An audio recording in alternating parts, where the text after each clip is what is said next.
Hey guys, welcome back to an episode. Today is November the 19th, I believe. If I'm not mistaken. It might be the 20th. Might be, yes. The 20th. But what I want to talk to you about today is the struggles of bass fishing when the water gets cold. We went from spring to summer to a small fall window. I'm talking maybe a couple weeks to 3 weeks max, and we had a major cold front come in, and what that presented was a decrease in fishing. Not fishing, so to speak, is going out. It's decrease in bites. The bites tremendously slowed down for me personally. I don't know about everybody else. I haven't been hearing anybody catching a lot of fish lately, but the crappie are even pretty good, but the bass have, to me, kind of turned off. In my last maybe 4 or 5 attempts, it has been a struggle. I think I've caught 2 fish in my last maybe 10 attempts, and my last 3 or 4 attempts I've had maybe 1 single bite, guys, and that was dragging a jig. I drug a jig all day, and on the end of a very long cast, I got bit, reeled down, and it was still hanging on. I set the hook and it came off. So it's been a tough bite. And so what I want to talk to you about today, guys, is how to transition mentally when it gets tough. A lot of people struggle once it gets cold outside. Myself, I didn't struggle that much last winter. I actually did pretty good.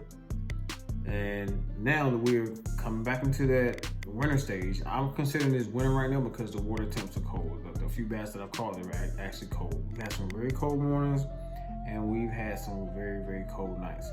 And so I'm gonna go ahead and say this is winter time, guys. So how to gain confidence, how to transition your mind into that winter fishing from being in the summer, what tactics to use, what lures I have confidence in, what you should try to get some bites.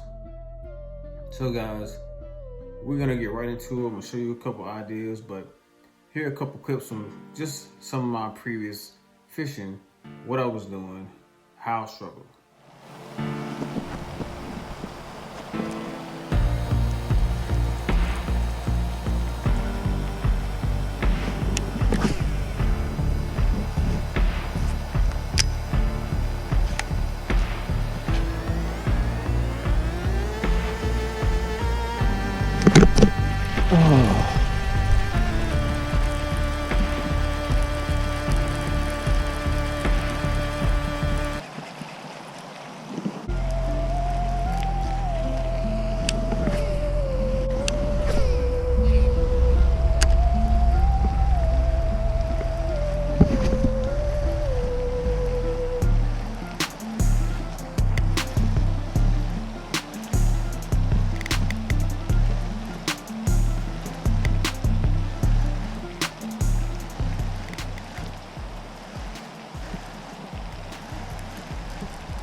All right, guys, here we go.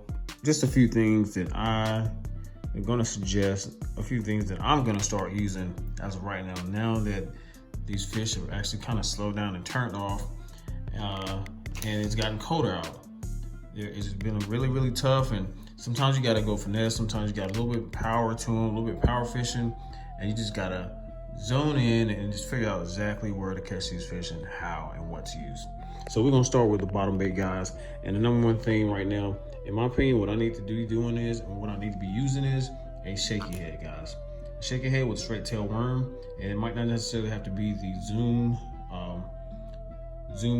trick worm here. It could be something different. But a straight tail worm, I feel like, is gonna get it done, guys. This is a VMC straight shaky head here. Got this little keeper here on the end. Rig this up, 15 to 17 pound line. You can actually go lighter in the jig head size and lighter in your line if you need, and fish it. Fish it on a spinning rod. Me personally, I don't like to use a shaky head on a spinning rod, but it can be done and it does work. But then again, you can still catch them on a bait caster with this tactic here. Fishing this on big drop-offs, fishing it on points and stuff like that, and maybe rock walls, maybe not right up on the rocks, but kind of off of it some so you don't get hung up. Fish it around brush, deep brush, and this should definitely get you bites. Once these fish start to really settle down on the bottom contour, and you should get some big bites, guys. Next up, a big jig. Really not sure what the name of this jig is, but this is the big football head jig. Nice size hook, as you can see. It might be like 4 or 5/0. And with that, you got your dark colors there. And then again, you're gonna go with, me personally, I'm gonna go with the trailer here. That's very subtle. This is a big size creature bait here. But if you check out the back tail of this thing, there's really not a lot of action to it. And me personally, what I would do, I would split this right down the middle. And it's just gonna be something that's kind of subtle. So right now, they're not looking for anything that's got a lot of movement, something they can just swoop by and eat up really nice and easy. Next up, you can't outrule your moving baits, guys. So you got the Bill Lewis Rattle Trap, which was my #1 go-to bait last winter. This, as you can see, it's a little bit line tied on this as well. No hooks on these, but guys, I slayed them last winter. Excuse me, fishing these baits. And fishing these baits on a kind of yo-yo retrieve, lots of times you're gonna get a hit on the fall, or you're gonna get a hit as you bring it back up. Like again, fish these deep, fish it with the wind, fish it against the wind if you need to, fish it on areas with like wind-blown banks or maybe wind-blown points, things of that nature, and you will get bit. The spinnerbait is always a big deal all year long. A lot of people kind of rule this out when it gets colder out, but then again, a War Eagle spinnerbait can catch some really, really big fish. One of my biggest fish ever came in the fall. Actually, it was late fall, almost winter, and it was ice cold that day. Only had one bite, and it paid off. It was a big Strike King, red and white. I think it was a 1/2 ounce spinnerbait. Nice size fish on a spinnerbait, and guys, you just can't rule it out. You can't go wrong with spinnerbaits and rattle traps when you have some wind blowing, and maybe kind of try to target these fish on days with these tactics when you got a little bit more sun than normal. I wouldn't do it, so to speak, more so on an overcast day. But then again, you can fish these on overcast days. You just gotta be precise about where you want to fish it, like wind-blown banks and points and stuff like that. For me personally, overcast days, I'm probably gonna go more off to the bottom baits here, personally. Okay, so we got the Strike King 1.5 flat. These flat-sided baits, they're very subtle. They have no rattle to them at all. Yeah, what you're hearing is just the hooks. And it's something nice and small, a nice size, small profile crankbait that's gonna get down in deep water where these bass are really not ready to feed or not really want to feed, but they will react to it. If you bring it close by them, if you find out exactly where these fish are, and I guarantee you, these fish are gonna eat these baits. So there you have it, guys. A few tips and tricks, a few items, a few lures I like to personally use. When it gets tough, it's a tough time right now. You know, one thing I didn't mention, the drop shot, guys.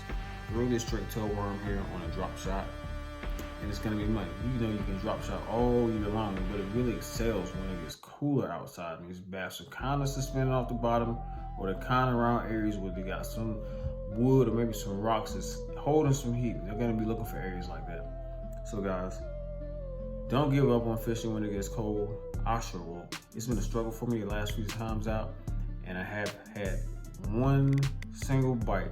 It was yesterday when I had one bite fishing a jig, and I feel like I didn't catch that fish because it was way at the end of a long cast, and I didn't trim a weed guard down like I normally would.